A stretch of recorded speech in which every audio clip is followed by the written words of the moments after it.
भाइयों बहनों नमस्कार। All India anganwadi news channel में आपका स्वागत है। चैनल से जुड़ने के लिए नीचे दिख रहे रेड कलर के सब्सक्राइब बटन पर आपको सबसे पहले क्लिक करना है। फिर साइड में एक नोटिफिकेशन बेल यानी घंटी बन के आएगी, उस पर जब आप दबाएंगे तो 3 घंटी आपको दिखेंगी, जिनमें सबसे ऊपर आल वाली घंटी आप लोगों को दबा लेनी है। आंगनबाड़ी बहनों पर काम का बोझ तो बढ़ा है, पर 4 माह से उनको मानदेय ही नहीं मिला है। आप सबको सूचित करना चाहेंगे कि भाइयों बहनों होली सर पर आ गई है, कुछ ही दिन शेष रह गए हैं। कृपया अपनी आवाज को उठाने में हमारी मदद करें। आपको बताना चाहेंगे कि किराया बाकी होने से बहुत सी आंगनबाड़ी वर्कर बहनें हैं, उनके सेंटर को चलाने में भी दिक्कतें आ रही हैं। और एक तो किराए के भुगतान नहीं हो रहे हैं बहुत से, जिनमें आपका मोबाइल का बिल वाउचर का भी है, साथ ही साथ आंगनबाड़ी सेंटरों की किराए का भी है, और उसके अलावा आपकी मेहनत का हर महीना मिलने वाला अल्प मानदेय वो भी आपके खातों में विभाग की लापरवाही के चलते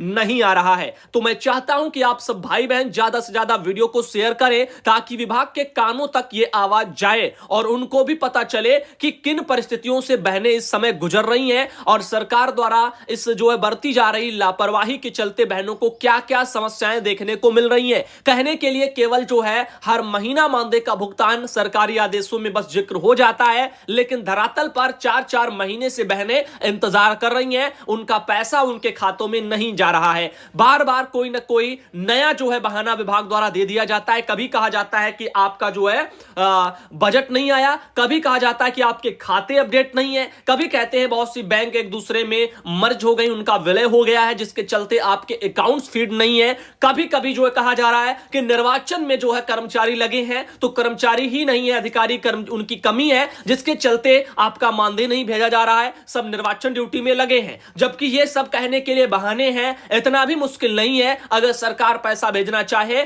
तो वो पैसे भेजे जा सकते हैं, ऐसा कुछ भी कोई भी सीन नहीं है, क्योंकि आप देख रहे हो 100 200 300 500 रुपया तो आ ही रहा है। तो ये नहीं कहा जा सकता कि जो है अकाउंट नंबर फीड नहीं है, तमाम तरह का जो बहाना। उसके अलावा बहुत सारी चीजें हैं। अब निर्वाचन में इतने भी अधिकारी कर्मचारी नहीं लगे हैं कि मानदेय भेजने वाले जो मेन जिम्मेदार लोग हैं वो अपनी जिम्मेदारी ना निभा सके। आप सब जानते हो मानदेय कोई आंगनबाड़ी वर्कर या सुपरवाइजर या सीडीपीओ तो भेजेंगे नहीं, मानदेय तो डीपीओ या निदेशालय के अधिकारियों पर निर्भर करता है। तो क्या वो सबके सब निर्वाचन में लगे हैं? तो ये बहाने बताए जा रहे हैं। तो कृपया आप सब इस ओर ध्यान दें, और मैं चाहता हूं विभाग से हमारी दरखास्त भी है कि कृपया मानदेय का भुगतान होली से कुछ समय पहले करवाएं, ताकि उन पैसों को बहनें निकाल भी सके। मान लो आप होली वाले दिन पैसे अकाउंट में लगा देते हो, या उसके 1-2 दिन पहले ही भेजते हो, और वो पैसे होली के पहले सक्सेस नहीं होते हैं, बहनें उनको नहीं निकाल पाती हैं, तो फिर वो कैसे होली मनाएंगे और कैसे उनकी तैयारियां होंगी? तो उनकी तैयारियां होली अच्छे तरीके से मनाएं, तो पैसे का भुगतान थोड़ा समय पर किया जाए, ताकि पैसे निकाल करके जो भी अपने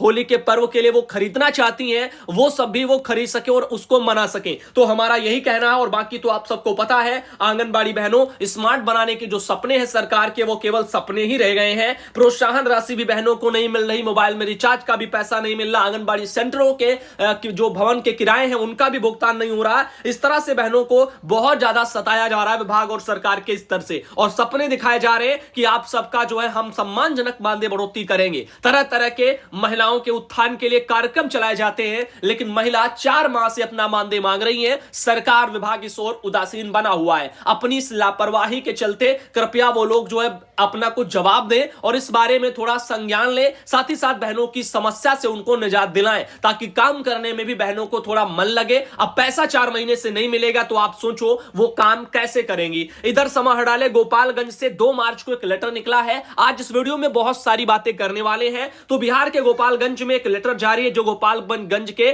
जो है सीडीपीओ को भेजा गया है, और कहा गया कि पोषण अभियान के अंतर्गत पोषण ट्रैकर एप्लीकेशन में अच्छा कार्य करने वाली जो आंगनबाड़ी सेविका सहायिका बहनें हैं उनको प्रोत्साहन राशि दी जाएगी। और उसी से जुड़ा हुआ लेटर आया है, जिसमें कह रहे हैं कि पोषण अभियान के अंतर्गत पोषण ट्रैकर एप्लीकेशन में उत्कृष्ट कार्य करने वाली आंगनबाड़ी सेविका सहायिका, इनको प्रति माह प्रोत्साहन राशि प्रदान करने का प्रावधान किया गया है। प्रोत्साहन राशि का प्रदान करने हेतु मानक निर्धारित प्रसंग जो है प्रासंगिक पत्र के माध्यम से आपको पूर्व में प्रेषित है, और छाया प्रति इस पत्र के साथ संलग्न की जा रही है। तो यहां पर बोला गया है कि वित्तीय वर्ष समाप्ति पर है, और ऐसे समय पर आवंटन जो निदेशालय से सीधे आपको उपलब्ध कराया गया है उसका प्रत्यार्पण होता है, तो इसकी पूर्ण जवाबदेही आपकी होगी। तो जो है यहां पर गोपालगंज में डीपीओ ने लेटर सीडीपीओ को भेजा है। तो आप सोचो, ये पोषण ट्रैकर एप्लीकेशन पर काम करने के लिए हर एक राज्य में पैसे का प्रावधान है, लेकिन बड़े दुख की बात है कि विभाग द्वारा बरती जा रही लापरवाहियों के चलते समय पर कभी यह पैसा पोषण ट्रैकर पर काम के आधार का बहनों को नसीब नहीं हो पाता है। यहां तक कि हर महीना मिलने वाला मानदेय भी हर एक राज्य में समय पर नहीं आ रहा है। यह बड़े दुख की बात है और यह एक बाल विकास विभाग को एक उनके जो है किए जाने वाले इन कामों को लेकर के लापरवाह साबित करता है। किरण बहन आती है शाहजहांपुर से, उनके द्वारा शाहजहांपुर में निदेशालय से एक लेटर जारी है 3 मार्च को कल। तो कल उत्तर प्रदेश में महानिदेशक राज्य पोषण मिशन उत्तर प्रदेश लखनऊ से 3 मार्च को कल एक लेटर जो आया है वो डीपीओ लोगों को भेजा गया है सभी जिलों के, और इसमें कहा गया पोषण अभियान के अंतर्गत सामुदायिक आधारित जो गतिविधियां हैं उनके आयोजन कराओ, उससे जुड़ा हुआ है। तो यहां पर आपको बता दें कि लिखा है कि 27/10/2021 का संदर्भ ग्रहण करें, जिसके द्वारा पोषण अभियान के अंतर्गत समुदाय आधारित गतिविधियों के आयोजन के संबंध में पहले से विस्तृत दिशा निर्देश और मासिक गतिविधियां कैलेंडर निर्गत किए गए थे। निदेशालय बाल विकास सेवा पुष्टार उत्तर प्रदेश लखनऊ के पत्र 18/2/2022 के द्वारा कोविड-19 के प्रोटोकॉल का पालन करते हुए 21 फरवरी से आंगनबाड़ी केंद्रों को खोले जाने के निर्देश पहले से निर्गत कर दिए गए हैं। तो अब बताया यह जा रहा है कि महानिदेशक जो है राज्य पोषण मिशन उत्तर प्रदेश के 27/10/2021 के द्वारा निर्गत दिशा निर्देश के अनुसार मार्च 2022 में यानी इसी महीने में निर्धारित जो भी गतिविधियां हैं कैलेंडर के अनुसार आंगनबाड़ी बहनों अपने सामुदायिक आधारित गतिविधियों का आयोजन करना सुनिश्चित करें। भारत निर्वाचन आयोग द्वारा विधानसभा सामान्य निर्वाचन हेतु निर्गत आदर्श आचार संहिता के दृष्टिगत जिलाधिकारी निर्वाचन अधिकारी इनके निर्देशों के क्रम में अग्रेतर कार्रवाई भी करना सुनिश्चित करें। कपिल सिंह निदेशक है, उनके द्वारा एक लेटर उत्तर प्रदेश में कल 3 मार्च को भाइयों बहनों जारी हुआ है और किरण बहन शाहजहांपुर से आती है, उनके द्वारा यह भेजा गया है। तो बहन को भी धन्यवाद। तो आप सब लोग जो अब तैयार हो जाओ, जो भी मार्च महीने में आपको गतिविधियां मनानी है उनको कैलेंडर के मुताबिक आप मनाइए। रही बात गतिविधियों के संचालन की, तो आपको पिछले कुछ ही दिन पहले अभी हमने हाल ही में एक वीडियो दिया था जिसमें आपको हमने बताया भी था, दिखाया भी था कि मार्च महीने में कौन कौन सी तारीख में गतिविधियां मनाई जानी है। अब खुदा न खास्ता आपने वीडियो देखा हो या ना देखा वो आप पर निर्भर करता है। अगर देखा है तो अच्छी बात है, अगर नहीं देखा है तो फिर ये आपकी गलती है। अब पर्सनल एक को तो हम जानकारी भाई देखो भेज नहीं सकते, ये संभव नहीं है। तो कृपया अपनी खबरों को समय निकाल करके टाइम से देखा करें। जो काम की जानकारियां होती हैं उनको नोट भी कर लिया करें, जैसे कौन सी तारीख में क्या मनाया जाना है। अब मिशन इंद्रधनुष 4.0 अभियान जो है वो 7 तारीख से भाइयों बहनों मनाया जाएगा। कितनी तारीख से? 7 तारीख से। तो इस संबंध में बताया जा रहा है कि टिटनेस है, टीबी है, पोलियो है, काली खांसी है, इस तरह से जो भी जानलेवा बीमारी है उनसे बचाव के टीके लगाए जाएंगे। तो मिशन इंद्रधनुष 4.0 का अभियान 7 जो है तारीख से होने वाला, और इसके संबंध में ये एक जो है अखबार में भी खबर आई। बाकी जो सरकारी आदेश था ये 7 मार्च से मिशन इंद्रधनुष 4.0 के संबंध में वो आपको पूर्व में भी हमने जो है दिखा दिया था। इस वाली जानकारी को मीना देवी बहन गोंडा से आती उन्होंने भेजा था। तो रही बात सरकारी आदेश की मिशन इंद्रधनुष 4.0 की, तो वो आपको पूर्व में चैनल पर दिखाया जा चुका है। बहुत सारे आदेश होते हैं जो बहुत समय पहले ही आपको हम दे देते हैं, जो आगामी आने वाले दिनों में आप लोगों को धरातल पर काम देखने को मिलता है और करने के लिए बोला जाता है। अब देखिएगा बिहार सरकार से एक और सरकारी आदेश है, 3 मार्च को यह जारी हुआ है कल।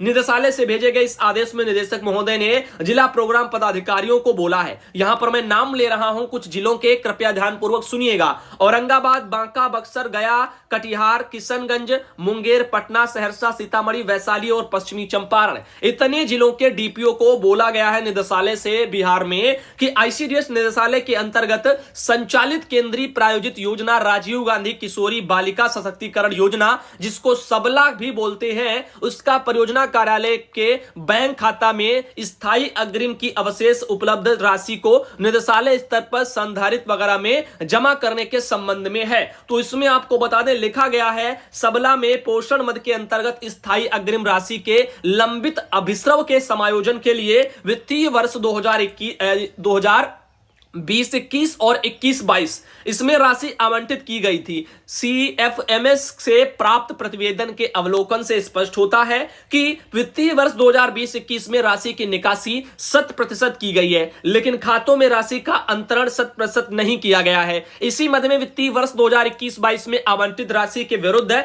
कुछ परियोजनाओं को छोड़कर शेष परियोजनाओं द्वारा राशि की निकासी 100% नहीं की गई है। अब सवाल यह उठता है, जिन परियोजनाओं में राशि की निकासी 100% यानी 100% कर ली गई है और भुगतान नहीं किया गया है, तो आप सोचो कि यह किस तरह की लापरवाही है कि 100% निकासी तो राशि की बजट स्वरूप कर ली जाती है, लेकिन खाते में वो भेजी नहीं जाती है, अंतरित नहीं की जाती है। तो यह एक बहुत ही गंभीर मुद्दा है, क्योंकि ये पैसे फिर निकाल करके कौन अधिकारी जिम्मेदार हैं, जो कहां रखते हैं? क्या इन भारी भरकम अमाउंट पर जो बजट स्वरूप आते हैं योजनाओं के लिए, क्या उन पर बैंक में डाल कर कहीं ब्याज ऐंठते हैं, जो इन चीजों को निकालने के बावजूद जो है राशि को अंतरण वगैरह नहीं उसका करते हैं? तो बहुत सारी चीजें हैं जो यहां पर आप लोग देख सकते हो लिखा गया है। साथ ही संबंधित जिलों से प्राप्त प्रतिवेदन से स्पष्ट है कि परियोजना कार्यालय में बैंक खाता में भी अव्यवहित राशि वगैरह अवशेष रह गई है। तो इस संबंध में कुछ निर्देश हैं। राजीव गांधी किशोरी बालिका सबला योजना में पोषण मद के अंतर्गत स्थायी अग्रिम राशि के लंबित अवसरों के समायोजन के लिए 21-22 और जो है 20-21 वगैरह में आवंटित राशि की निकासी 100% सुनिश्चित करा ली जाए। राशि का अंतरण भी जिला प्रोग्राम पदाधिकारी के माध्यम से निदेशालय स्तर पर एक्सिस बैंक ब्रांच ये सब दी गई। इस पर जो है इसमें संधारित नया खाता सब दिया गया, इसमें खाते में जमा करें, तो जो भी है उसको जमा करने के लिए, अंतरण करने के लिए भी बोला जा रहा है। तो आप देखिएगा इस तरह से पैसे निकासी के बाद अंतरण नहीं किए जाते हैं। आगे आपको बताना चाहेंगे, इस जानकारी को रवि राज भाई ने भेजा था और इनके अलावा कामनी बहन आती है कानपुर देहात से। प्रांतीय सुपरवाइजर एसोसिएशन ने 3 मार्च से लिया है कार्य बहिष्कार का निर्णय, और जैसा कि आपको हम बता दें, ये अमर उजाला में कानपुर में छपा हुआ है। तो मुख्य सेविका संवर्ग को विगत 3 माह से वेतन न मिलने से प्रांतीय सुपरवाइजर एसोसिएशन द्वारा विगत 4 माह का वेतन दिलाने हेतु प्रत्यावेदन निदेशक को दिया गया है। इस बार केवल आंगनबाड़ी बहनों आप सबका ही मानदेय नहीं लटका है, यानी बाधित है, आपकी सुपरवाइजरों को भी मानदेय नहीं मिल रहा है, और अपने मानदेय के लिए उन्होंने निदेशक के पास जाकर के अपनी मांग को रखा है।